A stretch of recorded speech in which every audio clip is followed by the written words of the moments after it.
Hi friends, good evening.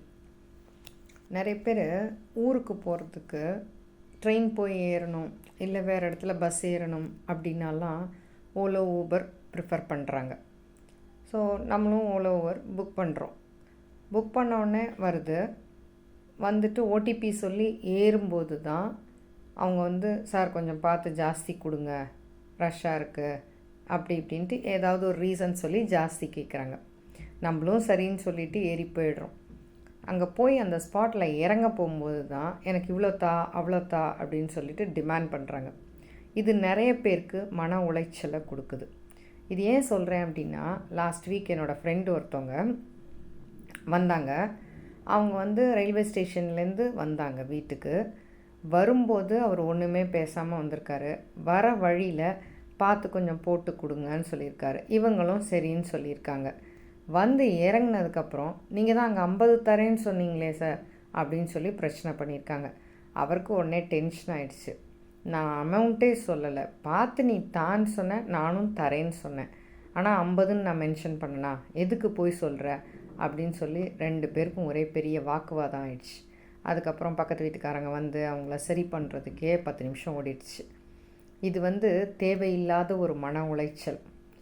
ஏன்னா இப்போது normal ஆட்டோக்காரங்க ஜாஸ்தியாக கேட்குறதுனால தான் நம்ம ஊபர், ஓலோ இதெல்லாம் நம்ம புக் பண்ணுறோம்.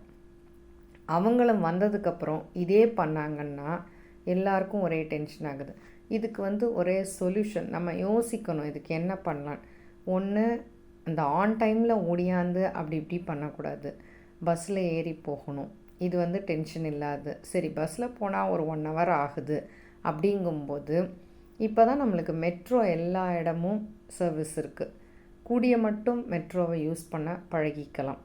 இல்லையா, ஏறும்போதே அவங்கக்கிட்ட ஓடிபி சொல்கிறதுக்கு முன்னாடி இல்லை புக் பண்ணும்போது ஏதாவது ஒரு இடத்துலையே நம்ம நியாயமாக பேசிக்கணும். ஜாஸ்தி கேட்பீங்களா? கேட்டால் நீங்கள் எவ்வளவு ப்ரிஃபர் பண்ணுறீங்க, உங்களுக்கு எவ்வளவு தேவைப்படும், நான் இவ்வளவு தான் கொடுப்பேன், என்னால் இது தான் முடியும். இது ஆரம்பத்திலே பேசிக்கினீங்கன்னா வேணான்னா கேன்சல் பண்ணிவிட்டு போயிடலாம்.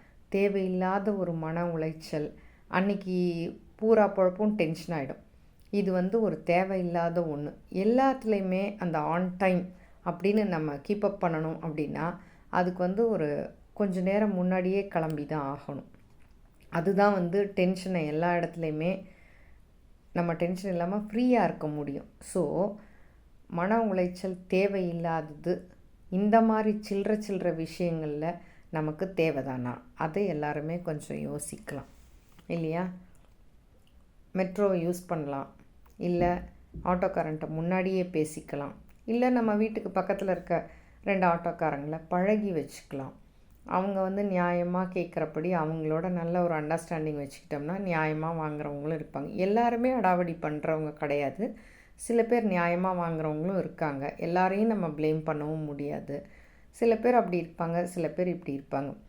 நமக்கு டென்ஷன் ஃப்ரீ எது, அதுதான் நம்ம யோசிக்கணும். ஸோ நிதானமாக யோசிங்க, டென்ஷன் ஃப்ரீ லைஃப் இருங்க. ஏன்னா டென்ஷன் அப்படிங்கிறது ஏதேதோ வியாதியில் கொண்டு போய் விட்டுரும். யோசிப்போமா? பை. அன்புடன் சாய். பிடிச்சிருந்தா லைக் பண்ணுங்கள், ஷேர் பண்ணுங்கள், சப்ஸ்கிரைப் பண்ணுங்கள். பாய்.